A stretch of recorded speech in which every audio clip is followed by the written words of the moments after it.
Right. Psalm 73 verse 2. But as for me, my feet were almost gone. My steps had well nigh slipped. For I was envious at the foolish when I saw the prosperity of the wicked. And that's what's wrong with a lot of you jigs. Envy, jealousy, covetousness. I don't get these precepts.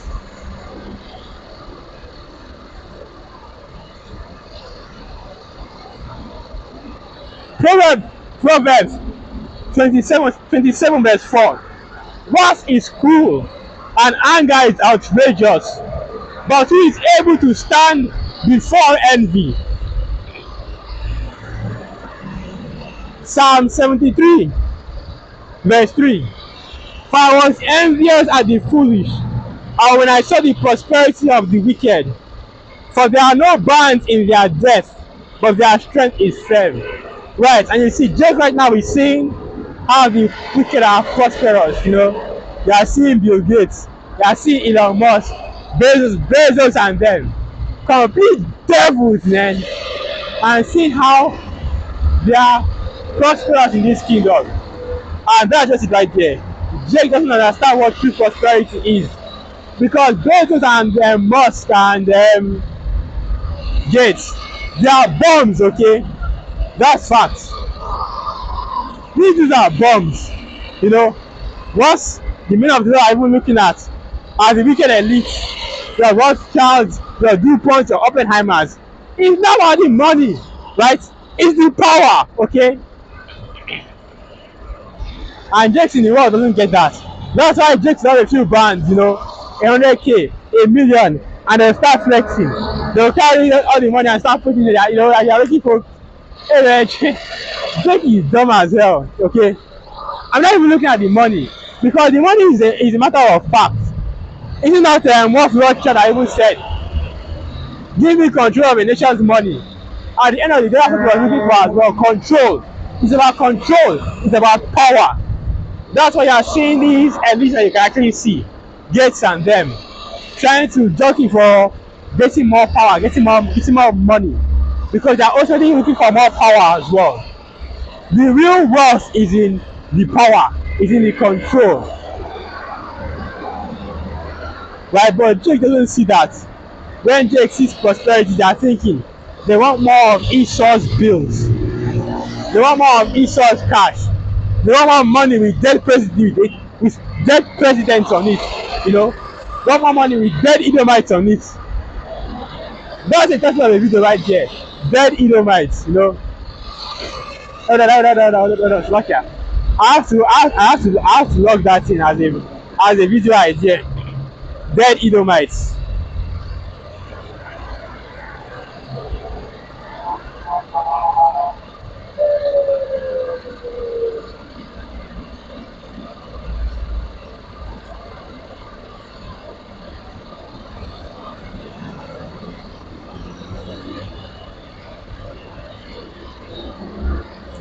But of course, that video title will be a little too explicit.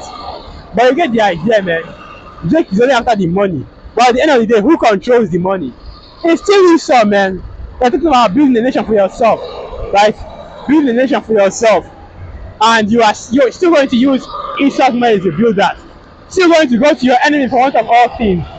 They are going to delude yourself into thinking you are prosperous when you have no autonomy. When Israel comes out with the CHIP mandate, you are still going to get that CHIP, man.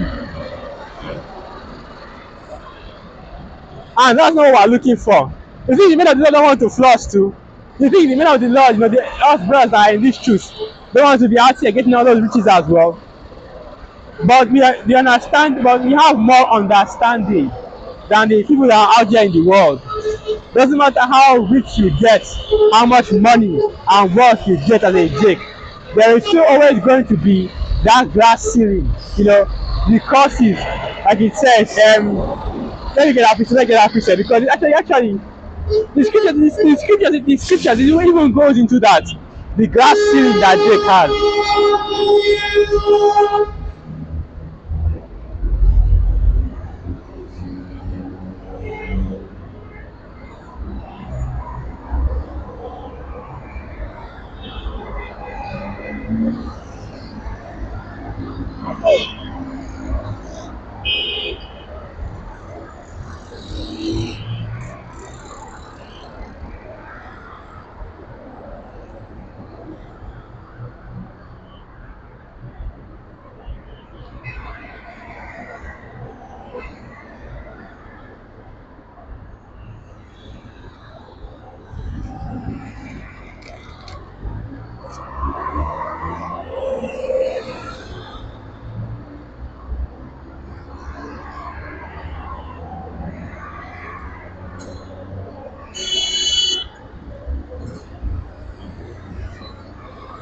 Ah, here it is. So this is the book of Deuteronomy 28, verse 23. And thy heaven that is over thy head shall be brass, and the earth that is under thee shall be iron. So yeah, the brass ceiling, okay? No matter how wealthy you get in this kingdom, at the end of the day, you still won't have that power to be able to influence anything. You know, at the end of the day, you will still be under the adversary, under Esau Edom, and these devils will still have all the power over you. So what is the point of building in this kingdom? What is the point of getting prosperity in this kingdom, of riches in this kingdom, when at the end of the day you will still have to go to the wicked, you will still have to go to your enemy for want of all things? Because show me a Jake that is in control of any of the means of production in this kingdom. Show me an Israelite that you can go to, that will give you, that you can go to for want of all things. No, it's Israel that you are going to for all these things, man. But you still think that you having a little money in your pocket means something. And at the end of the day, you know, as long as it's not people in rulership, hey, it's always going to be hell for our people in this kingdom. So continuing on, Psalm 73. Psalm 73 verse 4. For there are no bands in their death, but their strength is firm. They are not in trouble as other men, neither are they plagued like other men.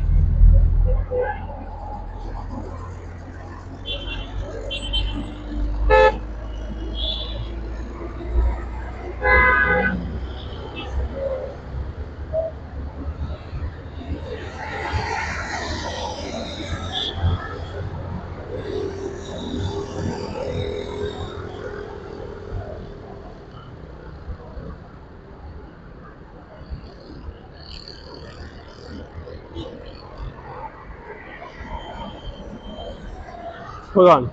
Okay, like I was saying, right? They're not in trouble as other men, neither are they plagued as other men, right? Because they are in the rulership right now. They are in their heaven. And I'm speaking, of course, of the so-called red man that is ruling over the earth. Esau, Edom. They are in their heaven right now. They are in their kingdom right now. That's why, you know, that's why, you know, it looks like they're just enjoying the abundance of the world and the fatness of the earth, because they are, okay. This is their blessing. This is their kingdom. Esau Edom is in power, and the proof that they are in power is that we, the Israelites, okay, are at the bottom, right? That's how you know Esau Edom is in power, okay. And that's why Esau Edom is always, it's always putting that concerted effort to keep our people at the bottom, to keep Jake out of power, okay.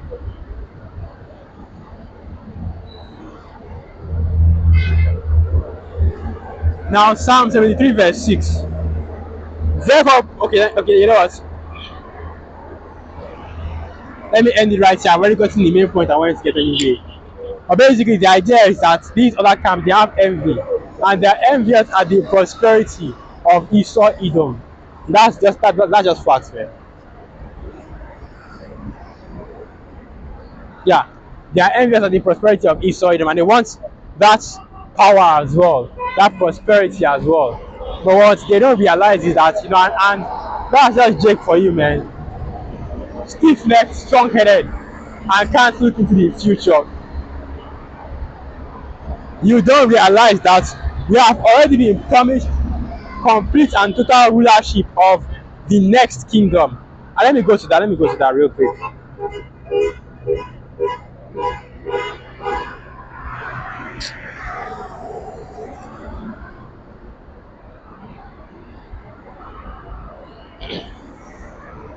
So this is the book of Second Esdras 6 verse 9. For Esau is the end of the world, and Jacob is the beginning of it that followeth. Right, because as soon as this kingdom ends, the next kingdom to come, the next kingdom will be ruled over by our people. That's the Israelites, okay? The so-called Negroes, Latinos, and Native American Indians. The scattered Israelites that are scattered to the four corners of the earth. You people of Nigeria, you people of West Africa. We got next, yeah. The kingdom to come is ours. But Jake wants to still bullshit in this kingdom, man, and still try to gain prosperity for themselves in this kingdom. But this is not our kingdom, man, and you see how wicked and polluted and this kingdom is. How much injustice there is in this kingdom. And you delude yourself into thinking that you can somehow change the way this kingdom is ruled, right? Because that's the ideology a lot of these Israelite camps have. No. So yeah, they'll make fun of us, of course, like we're waiting for, we're waiting for our sky, that is the imaginary man in the sky, right? Those are the things they say to come and deliver us. And yeah, that's what we're doing. On the contrary, what are they doing? Deluding themselves into thinking that they can make a change in this wicked ass kingdom. That they can somehow set something up for themselves in a kingdom that was literally built on their downfall and destruction.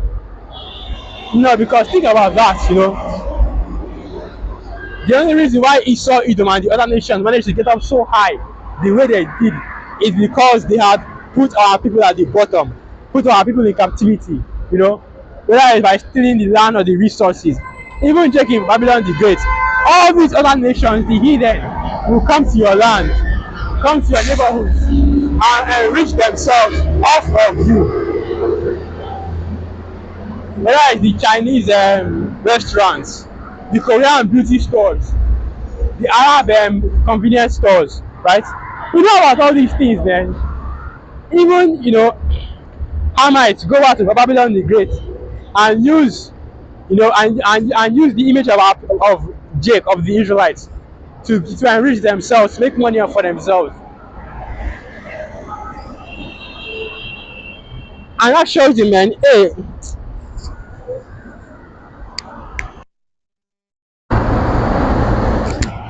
and that shows you, man, but somehow our people still think that there is a way to get up over an Esau Edom, or at least compete with Esau Edom. And that's not the case. Yeah? I'm still busy. I'm still going to be on. I'm still here for a while. And that's not the case, okay? Because once, like I said, that's not the case. Once is there because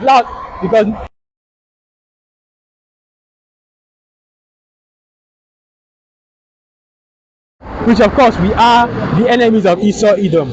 And likewise, you can go to the book of Psalms, the 83rd chapter, to read about that as well.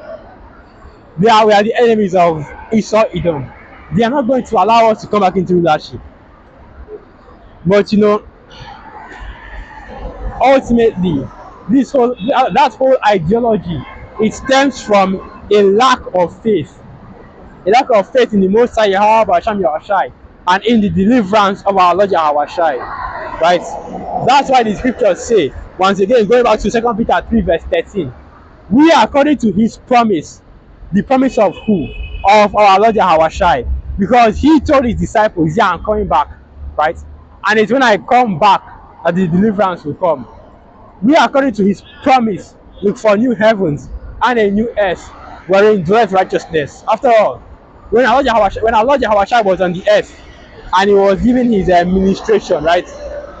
He gave all those parables of what the kingdom of heaven is like, right? So the kingdom of heaven is likened unto this.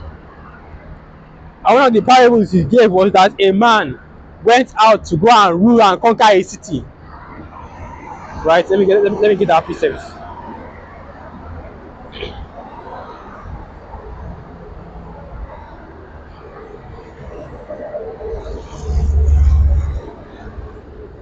You call me. Okay. Okay, no problem.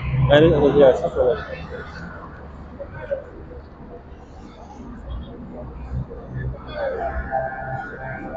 Ah, yeah, it is. I know somebody was behind the camera. He just gave me his phone number. He was still on. Yeah, like I was saying, somebody was behind the camera. He gave me his phone number. He couldn't stay long because he probably had somewhere to go. It's not like these Pakistani Christians. They're all over Nigeria, man. I don't even know whether I'll even bother to call him, but yeah, let me just keep it in Bible. Not something I actually remember. So yeah, Matthew 25 verse 14. For the kingdom of heaven is as a man traveling into a far country, who called his own servants and delivered unto them his goods. And unto one he gave 5 talents, to another 2, and to another 1, to every man according to his several ability. And straightway took his journey. And I don't think this is the one I'm looking for, because in the one I'm looking for, it said that he went out to rule, like receive a kingdom, basically conquer a kingdom.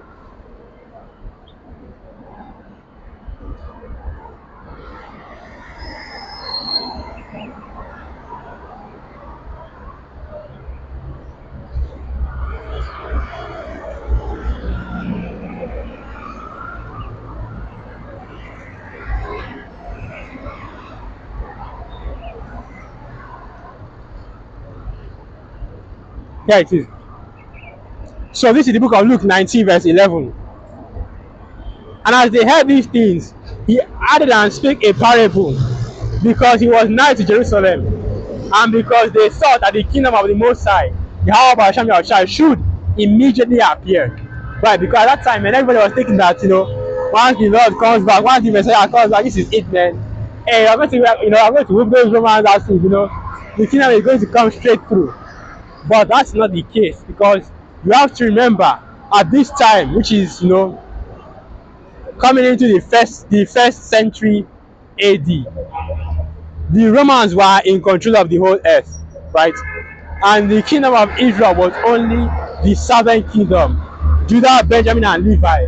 And the northern kingdom at the time was scattered in the Americas, right? So they had not received the gospel, neither had they repented.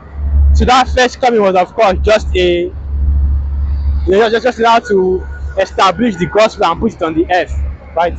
So the second coming was not yet to happen. The actual deliverance that was supposed to happen could not yet come, because all of our people, all of the nation, all Israel was not yet gathered. So continuing on, Luke 19 verse 12. He said, therefore, a certain nobleman went into a far country to receive for himself a kingdom and to return.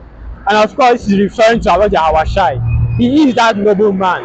And he went to receive a kingdom. His kingdom, the kingdom of our Lord Yahushua, the kingdom of New Jerusalem, in a far country, which is, of course, the spirit world. Now, Luke 19 verse 13. And he called his 10 servants, and delivered them 10 pounds, and said unto them, occupy till I come. And of course, 10 in this case is the number of completion. So it's not just 10 men, it's 100, 1,000, a multitude, hundreds of men that have been called and have been told to occupy till the Lord comes. And occupy what? Occupy prophecy and the position of our Lord Yahushua. Because we that are on the earth right now, we are all coming in the name of our Lord Yahushua, Basically, our Lord Yahushua gave us the Spirit and entrusted us to preach the gospel in His name and in the name of the Most High all over the earth, in order to, and let me go to that precept, Matthew the 10th chapter.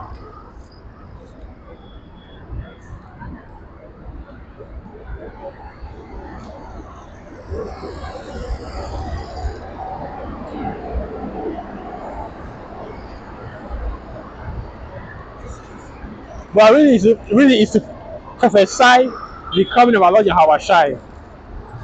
But let's get this. Matthew 10, verse 6. Matthew 10, verse 5. But these 12 Yahushua sent forth and commanded them, saying, go not into the way of the Gentiles, and into any of the city of the Samaritans enter ye not, but go rather to the lost sheep of the house of Israel.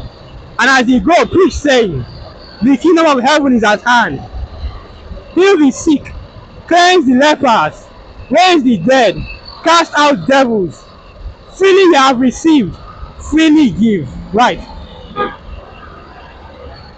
So we are going preaching the coming of the kingdom. And our Lord Yahushua has entrusted us to preach the gospel of the kingdom unto our people. Now continuing on. Luke 19 verse 14. But his citizens hated him and sent a message after him, saying, we will not have this man reign over us. And it came to pass that when he was returned, having received the kingdom, then he commanded his servants to be called unto him, to whom he had given the money, that he might know how much every man had gained by trading. And of course, the money is referring to this truth, and the trading refers to the exchange of words, right? So we are going out to the highways and byways, and we are preaching the gospel, we are doing the work, and now it's time to show the fruit of that labor, right?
Alright, okay, I have to close it out.